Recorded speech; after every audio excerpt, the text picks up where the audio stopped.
ইসলাম ধর্মাবলম্বীদের জন্য ফরজ রোজা পালন হচ্ছে সুবহে সাদিক থেকে সূর্যাস্ত পর্যন্ত পানাহার থেকে বিরত থাকা, আর এ সময়ের মধ্যে অধিক সওয়াব লাভে অন্য সময়ের তুলনায় আরও বেশি গুরুত্ব দিয়ে ধর্মীয় অনুশাসনগুলো মেনে চলার পাশাপাশি ইবাদত করা।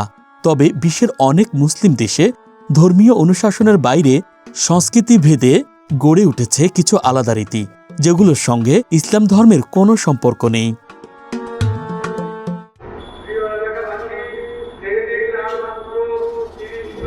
রমজানের সেহরিতে বাংলাদেশে প্রচলিত ঘুম ভাঙানোর রীতি হল মসজিদগুলো থেকে মাইকে আহ্বান জানানো। এছাড়া মহল্লাগুলোতে তরুণদের হাঁক ডাক তো নতুন কিছু নয়, তেমনি তুরস্কেও রয়েছে এক ঐতিহ্য। অটোমানদের সময় থেকে চলছে দাভুল নামে বড় ঢোল বাজিয়ে সেহরিতে ঘুম ভাঙানোর রীতি। ঐতিহ্যবাহী পোশাকে ঢোলের তাল তুলে ঘুরে বেড়ায় জাগানোর দল, আর বিনিময়ে পায় বকশিস। তুরস্কের মতোই আলবেনিয়ার রোমা মুসলিমদের মধ্যে আছে লোড্রা নামে এক ঐতিহ্যবাহী ড্রামের প্রচলন। ভেড়া বা ছাগলের চামড়া মোড়ানো এই ঢোলের সঙ্গে গান আর নাট্যমিশ্রিত আয়োজনে তারা রমজানের দিন শুরু ও শেষ করে থাকে। মিশর ও জর্ডানে সেহরির আগে ঘুম ভাঙানোর দায়িত্ব থাকে বিশেষ কিছু মানুষের, যাদের বলা হয় মেসাহারাতি। ঢোলের মৃদু শব্দ আর কণ্ঠের আহ্বানে প্রতিবেশীদের ডাক দেন তারা। মরক্কোতে এই ভূমিকা যারা পালন করেন তাদেরকে বলা হয় নাফারস। ঐতিহ্যবাহী পোশাক পরে ধীরগতিতে হাঁটতে হাঁটতে প্রার্থনার সুরে জাগিয়ে তোলেন রোজাদারদের।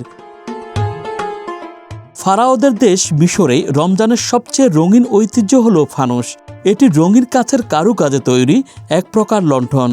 ফাতেমীয় খেলাফতের সময় শাসকের আগমনে রঙিন লণ্ঠন হাতে স্বাগত জানানোর এই রীতি আজও রমজানে দেশটির ঐতিহ্যের অংশ। দিনব্যাপী সংযম ও ধর্মীয় ভাবগাম্ভীর্য পালনের পর হালকা বিনোদনে ক্ষতি কি? ইরাকিদের ধারণা কিছুটা এমনটাই। তাই ইফতার শেষে তারা মগ্ন হয় মেহাবেস বা আংটি খেলায়।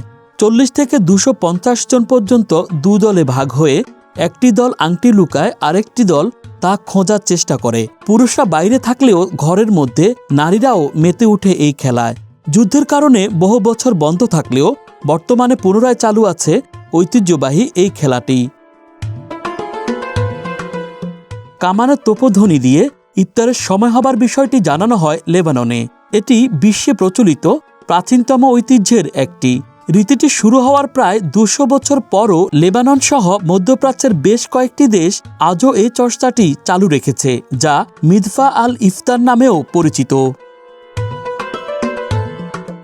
প্রচলিত আছে মিশর থেকে এই প্রথার উদ্ভব। কোনো এক রমজান মাসে তৎকালীন শাসক খোশকদম ঘটনাক্রমে সূর্যাস্তের সময় কামানের একটি গোলা ছোড়েন। সেই থেকেই এটি এক ঐতিহ্যে পরিণত হয়। বর্তমানে লেবানন, সংযুক্ত আরব আমিরাত, তুরস্ক সহ মধ্যপ্রাচ্যের বেশ কয়েকটি দেশ কামানের তোপধ্বনির মাধ্যমে ঘোষণা দেয় সেহরি এবং ইফতারের। রমজানের আগমনের পূর্বে সংযুক্ত আরব আমিরাতে পালিত হয় হক আল লায়লা নামের একটি বিশেষ ঐতিহ্যবাহী অনুষ্ঠান। শাবান মাসের 15 তারিখে শিশুরা রঙিন পোশাক পরে প্রতিবেশীদের বাড়িতে যায়, খারিতা ব্যাগে মিষ্টি সংগ্রহ করে এবং প্রার্থনার সুরে বলে আতনা আল্লাহ ইউকিতোম, অর্থ আমাদের দিন আল্লাহ আপনাদের পুরস্কৃত করুন। এই ঐতিহ্য শুধুমাত্র আমিরাতে নয়, কুয়েতেও বিদ্যমান। সেখানেও শিশুরা তাদের আশেপাশের বাড়ির দরজায় কড়া নাড়তে থাকে এবং মিষ্টি ও চকলেটের জন্য গান গায়। এই ঐতিহ্যটিকে বলা হয় গার্গিয়ান। Dhaka express, news desk.